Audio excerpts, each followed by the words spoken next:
Hello and welcome to all of our viewers tuned in live with me right here on TMH. This is our daily English news. Moving on to our headlines, AU vows to save Palestinians from Israel while remaining completely silent about Tigraians' plight. UN Secretary General speaks out on Ethiopia's crisis, disrupting and disturbing AU's ominous silence. UN Deputy Secretary General Amina Mohammed pays a visit to Ma'ala, in the capital of Tigray region.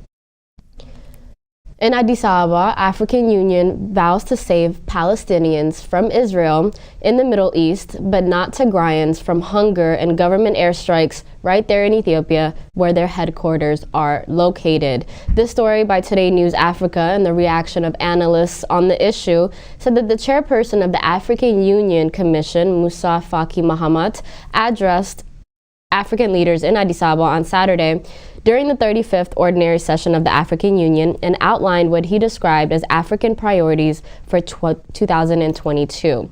Faki on the occasion said, among others, the continental body was committed to supporting the Palestinian people in their legitimate quest for freedom and independence and their inalienable right to the establishment of their own national state alongside with the state of Israel. However, he did not talk about the humanitarian crisis unfolding right there before their noses in Ethiopia's Tigray region. Horn of Africa analyst Rashid Abdi was dismayed at the misplaced focus of the three-day summit, with heated discussions on whether Israel should be accorded observer status at the AU and completely ignoring the ongoing fighting in Tigray and Oromia region. Former Oromia Studies Association President Henok Gabisa expressed his abhorrence at the fact that a bunch of African dictators convened in the capital of Addis Ababa, dined and wined for a few days, and then just went back home. He criticized the AU as an epic joke for opting to do nothing while Ethiopia is in an active civil war from every corner, exasperated by the government and induced famine and humanitarian catastrophe as well. On Friday, Human Rights Watch called on African leaders in Ethiopian capital between the 5th and the 6th of February for the AU summit to urge Prime Minister Abiy Ahmed to release thousands of Tigrayans being held across the entire country. They should also use their time to address rampant abuses in the conflict within Ethiopia. The human rights organization noted that during the first 2 weeks of January, at least 108 civilians were killed by government airstrikes in Tigray, including 59 of the 108th that happened on the 7th of January in drone strikes on the sites of internally displaced people. And while the government has released some detainees in the past weeks, thousands of Tigrayans arbitrarily detained under the country's sweeping state of emergency remain in formal and informal detention sites all over the country. Human Rights Watch urged President Macky Sall of Senegal to ensure that civilian protection, human rights, and justice, as well as accountability, are the main focus of the AU's agenda as he takes over the leadership of the 55-country body. The organization stressed that the Ethiopian federal government has for the last 7 months maintained an effective siege on the region, preventing millions of people accessing food, medicine, cash, fuel, as well as just normal basic services. In related news, the UN Secretary General Antonio Guterres jarred the ominous silence of the AU in a video message to all the summit leaders, in which he called again for a cessation of hostilities, national dialogue, as well as to access to complete humanitarian aid.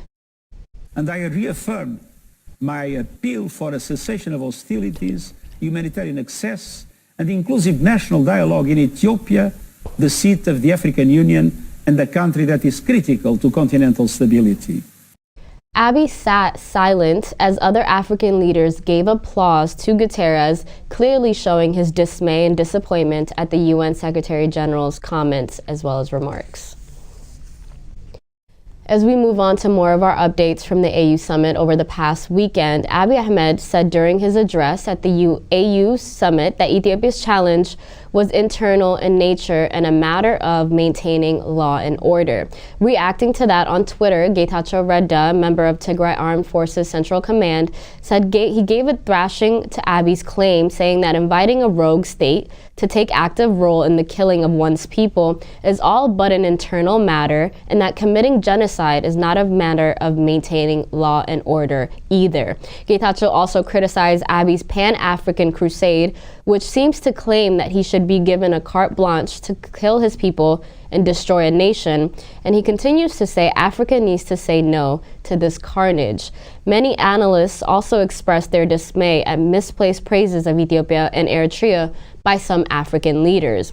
One of such praises by Nigerian President Muhammadu Buhari on Sunday commends Abiy Ahmed for maintaining peace and unity in the country and for his dedication to ensuring fairness, justice, and development, even as the UN, the US, and other countries continue to decry the unfolding humanitarian crisis in Tigray over this one-year ongoing war. AU Commissioners on Peace and Security, Ambassador Bankole Adeoye, also praised Eritrea for contributing to peace and stability in the Horn of Africa, which this then promoted Horn of Africa analyst Rashid Abdi to question the credibility of the AU, saying, how can the AU be credible when its top commissioner of peace and security openly says Eritrea is contributing to peace and stability within the Horn of Africa?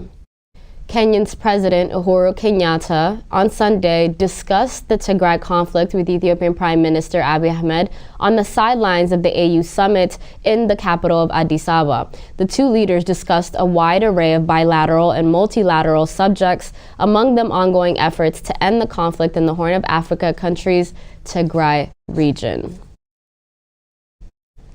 Deputy Secretary General of the UN, Amina Mohammed, has paid a visit to Ma'ala, the capital of the Tigray region. Her delegation, composed of senior officials of various UN agencies, visited Ethiopian and Eritrean forces mass rape victims at the Eider Referral Hospital. Tigray forces blame Abiy Ahmed's government and Eritrea's military for much of the atrocities committed in the northern regions of Ethiopia. The UN deputy chief also visited one of the IDP camps in the regional capital and saw their plight exacerbated by this ongoing blockade. Hundreds of thousands of people are exposed to famine, and many, including children, are dying on a daily basis because of the 360-degree siege and blockade of humanitarian aid that's been imposed by the Ethiopian government. Deputy Secretary General of the UN, again Amina Mohammed, held talks with the president of Tigray, Debretsion Gebremichael, on the regional officials of the impact of the war as the city struggles to heal from this ongoing war.